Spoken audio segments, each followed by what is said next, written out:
Fala, meus amigos, sejam todos bem-vindos ao nosso 140º dia de devocional.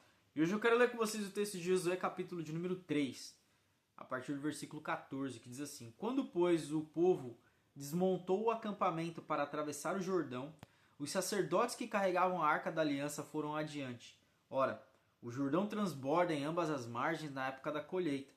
Assim que os sacerdotes que carregavam a arca da aliança chegaram ao Jordão e os seus pés tocaram nas águas, a correnteza que descia parou de correr e formou uma parede a grande distância, perto de uma cidade chamada Adã, nas proximidades de Zaretã. As águas que desciam para o mar do Arabá, o mar salgado, escoaram totalmente. Então o povo atravessou o rio em frente de Jericó. Os sacerdotes que carregavam a arca da aliança do Senhor ficaram parados em terra seca, no meio do Jordão, enquanto todo Israel passava, até que toda a nação o atravessou, pisando em terra seca. Esse texto é um texto muito bacana, é um texto muito poderoso, porque aqui o povo tinha que atravessar o rio, né, Jordão, para o outro lado, para conquistar a terra que Deus havia prometido para o povo de Israel, né? Então Josué, como um encarregado ali, né, o general ali daquele exército, daquele grande povo, líder no lugar de Moisés, que havia morrido, ele tem essa tarefa. E aí Deus fala para ele, ó, manda o povo se santificar, porque amanhã eu vou operar grandes milagres. E aí a gente vê aqui, o cansaço às vezes pega, né? Aí a gente vê aqui que Josué, nesse capítulo, no capítulo de número 3, Josué passa essa informação para o povo se santificar, porque Deus ia fazer um milagre, uma grande maravilha na vida do povo. Eles se santificam. E aí o interessante aqui é que eles desmontam o acampamento, né? Era tudo tenda, né? Imagina, mais de 1 milhão de pessoas desmontando tenda e tal. Deveria ser um arraial gigantesco. E aí eles desmontam tudo e ficam prontos ali para experimentar o milagre. E aí a gente vê aqui que os sacerdotes carregavam a arca da aliança, eles iam adiante do povo. E aqui a palavra vai dizer que o Jordão ainda transbordava para os dois lados nas margens, né? Ele se torna um tempo de alagação ali, de alagamento, alagação, de muita água. Às vezes falta a palavra, né? O Jordão estava transbordando nas margens, era muita água, e ali, quando eles tocam nas águas, a correnteza para. Eu quero falar com você sobre o que causou esse milagre deles caminharem em terra seca, de todo esse povo caminhar em terra seca. Eu quero destacar 2 pontos aqui. O primeiro deles é a santificação, é a consagração, é a vida dedicada, é a vida de dedicação ao Senhor, a vida de obediência à palavra, porque a palavra veio para Josué. E na verdade essa palavra que veio para Josué, anteriormente Deus tinha falado, assim como eu fui com Moisés, eu vou ser com você, eu vou realizar milagres através da sua vida, para provar para esse povo que eu estou contigo. Então, esse ato de atravessar o Jordão foi a realização da promessa que Deus tinha feito para Josué, que através da vida dele, Deus continuaria fazendo milagres como fez na vida de Moisés. Mas o que é importante aqui? O primeiro ponto é a obediência.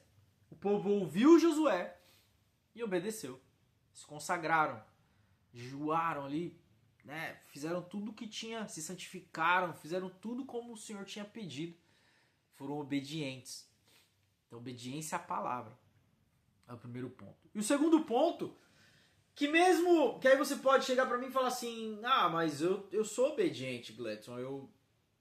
A Bíblia, tudo que a Bíblia fala para não fazer, eu não faço. Então, eu obedeço a palavra. Então, por que as coisas não estão acontecendo na minha vida? Porque a Arca da Aliança, ela representava a presença de Deus. E a Arca da Aliança, ela não poderia ser carregada de qualquer jeito. A Arca da Aliança, quando Davi tentou trazer a arca para Jerusalém, que a arca em um determinado momento tem uma guerra de Israel, Israel perde a batalha e a arca é tomada. Quando Davi decide trazer a arca, ele decide trazer como os filisteus faziam, como os outros povos faziam. Colocou em cima de uma carroça, colocou os bois para puxar a carroça ali. E aí em determinado momento a carroça passa por umas pedras ali, os bois, né, tropeça, e aí a arca dá uma chacoalhada, e nessa que a arca que dá uma chacoalhada, Uzá era um homem que estava ali do lado da arca, e ele tenta segurar a arca. E aí você fala, poxa vida, Deus, por quê? Por que Uzá morreu? A Bíblia diz que Uzá, quando segurou a arca, para a arca não cair, ele foi fulminado e morreu ali mesmo. Aí Davi ficou até com medo, mandou a arca para outro lugar e falou, meu, sei lá, depois a gente vê esse negócio aí. Mas aí a gente questiona, né? Por que Uzá morreu? Uzá foi tentar salvar a arca ali. E aí a gente tem que entender que a presença de Deus não pode ser carregada de qualquer jeito. A presença do Senhor não pode ser carregada sem o zelo, o temor, o amor e a obediência. Porque quando Deus estabelece o movimento da arca e do arraial, ele estabelece também como deveria ser carregado. E para carregar a arca, os levitas, né, os descendentes da tribo de Levi, deveriam carregar a arca e com varas de madeira, 4 homens, cada um pegando uma ponta ali das varas para carregar a arca ali, e eles iam carregando a arca dessa forma. Foi ordem do Senhor, era mandamento do Senhor, era como eles deveriam reger ali o culto que Deus queria. E Davi não obedeceu nada disso. Davi fez como os povos ao redor faziam, como as religiões ao redor deles mandavam. E é por isso que Uzá morreu, porque Uzá, além de estar em um momento errado, no lugar errado, ele olhou para a arca, para a presença de Deus como algo humano. Ele olhou a arca que representava a presença de Deus como algo trivial, como algo secular. Então ele não tratou a arca com o devido respeito. E é por isso que o milagre começa a acontecer na margem do Rio Jordão, quando a presença do Senhor toca as águas. A presença do Senhor através da vida daqueles homens que estavam carregando a arca. Então quando os pés deles tocam a água, o milagre começa a acontecer. Quando a presença do Senhor toca o seu problema, o milagre começa a acontecer. E essa presença só vem com relacionamento, com arrependimento, com obediência, com servidão. Então a gente serve, como lá Paulo vai dizer em Gálatas, que ele é escravo de Jesus por amor. Ou seja, está 100% a serviço do Senhor, marcado, porque o escravo naquela época era marcado na orelha. Então o que Paulo está dizendo é que ele foi marcado por Cristo, por isso que ele é escravo desse amor, por isso que ele é escravo por amor, por isso que ele fazia o que fazia.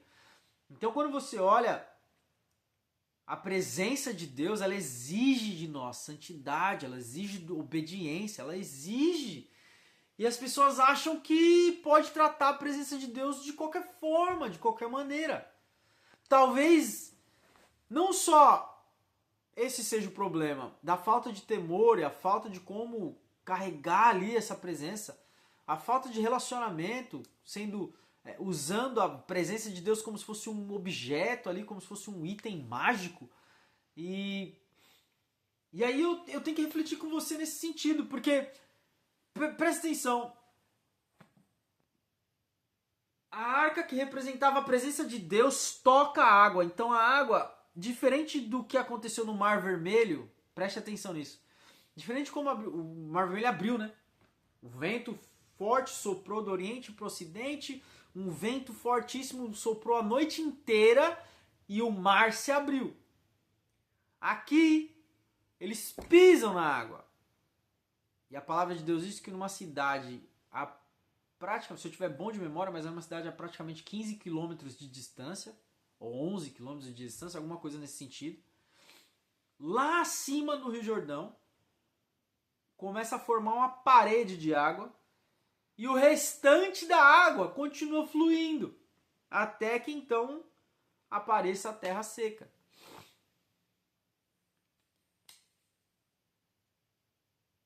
Será? Porque aí você pode falar, Gladson, eu não estava obedecendo, eu não estava sendo fiel, realmente eu não estava isso, eu não estava aquilo, preciso começar. Tá certo? Busca arrependimento. Mas por outro lado, talvez você vai falar, Gladson, mas eu obedeço tudo. Eu amo o Senhor, eu tenho relacionamento com o Senhor, eu leio a palavra, eu sirvo nos cultos, eu sirvo as pessoas, eu salvo vidas e a minha vida está desandando, a minha vida está ruim. Eu posso dizer para você que talvez você tem todo esse cuidado com Deus, você tem todo esse temor, você tem toda essa dedicação. E o seu milagre já está acontecendo. Você só precisa entender que o milagre foi declarado lá atrás. Uma parede de água se formou e o restante da água continuou fluindo. Levou-se um tempo. Levou um tempo para a água realmente começar a baixar. Levou um tempo para que realmente os sacerdotes chegassem no meio do rio com a arca e a água escorresse ali, escoasse a água todinha para que tivesse a parte seca aparecendo. Talvez a parede de água já começou a se formar. Talvez você está no começo do processo. Talvez você está na metade. Talvez a água já está começando a baixar. Você só não percebeu ainda. Então, a reflexão que eu quero fazer com você hoje é essa. É de que esperamos muitas coisas de Deus. Mas Deus também espera muitas coisas de nós. A gente pede muito, a gente ora muito, mas quando vem a parte, é aquela máxima dos direitos e deveres. A gente acha que Deus tem o dever de nos abençoar. Porque você disse na tua palavra, Deus, então você tem que... Você me deve. É como se estivéssemos dizendo assim. Você me deve, Deus. Por isso que você precisa me abençoar. Eu abri mão de tudo da minha vida para você. Eu parei de beber, eu parei de fumar, parei de usar droga, parei de falar palavrão, eu parei disso, parei daquilo. Você me deve, Deus. Será? O simples fato de você ter um relacionamento com Deus dessa forma, dessa maneira, de que Ele te deve alguma coisa, você já está completamente errado. Você deve estar lendo outra Bíblia, você deve estar... Deus não te deve nada. Deus não me deve nada. Deus não deve nada para nós.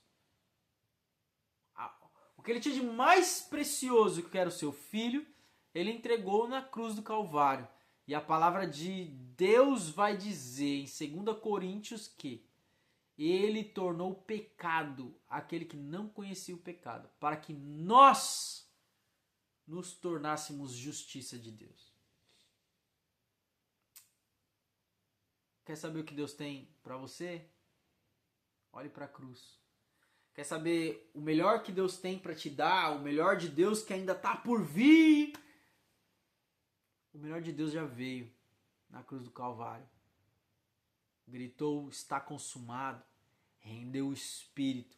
E ao terceiro dia ressuscitou para a glória de Deus. Está vivo e reina para todo sempre até hoje. E vai continuar.